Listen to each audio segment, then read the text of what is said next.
এখন আবার আইসক্রিম খেতে হবে তোকে? হ্যাঁ ভাই আমি খাবোই। এই শুধু ছোট ভাইকে খাওয়াবি, আমাকেও খাওয়া। আচ্ছা ঠিক আছে, তোর এখানে বস, আমি নিয়ে আসতেছি, বস। ভাই আমাকে একটা আইসক্রিম দেন তো। আচ্ছা ভাই দিচ্ছি। Thank you. যাই আইসক্রিমটা ছোট ভাইকে দেই।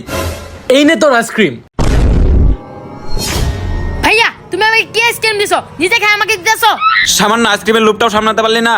আরে আমি এমন করবো কেন? আমি তো ভালো আইসক্রিম নিয়ে আসলাম। আমার মনে হয় দোকানদার আইসক্রিম না দিয়ে শুধু ডান্ডি দিছে। দাঁড়া আমি দেখাচ্ছি। এই মিয়া, আপনি আমার আইসক্রিম না দিয়ে আইসক্রিমের কাঠি দিছেন। আপনাকে আমি ভালো আইসক্রিম দিলাম আর আপনি মিথ্যা বলতেছেন। মিথ্যা আমি বলতেছি না। যান আরেকটা ভালো আইসক্রিম দেন। এই নে তোর নতুন আইসক্রিম। ভাইয়া তুমি আবার আইসক্রিম খেয়ে আমার জন্য নিয়ে আসছো? ভাই বিশ্বাস কর, আমি এই আইসক্রিম খাই নাই।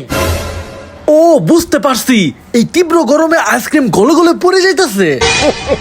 হ্যাঁ হ্যাঁ, মনে হচ্ছে তীব্র গরমে আইসক্রিমটা গলে যাচ্ছে। মনে হচ্ছে তীব্র গরমে এই অবস্থা। আচ্ছা যা, আমার জন্য একটা 7 আপ নিয়া।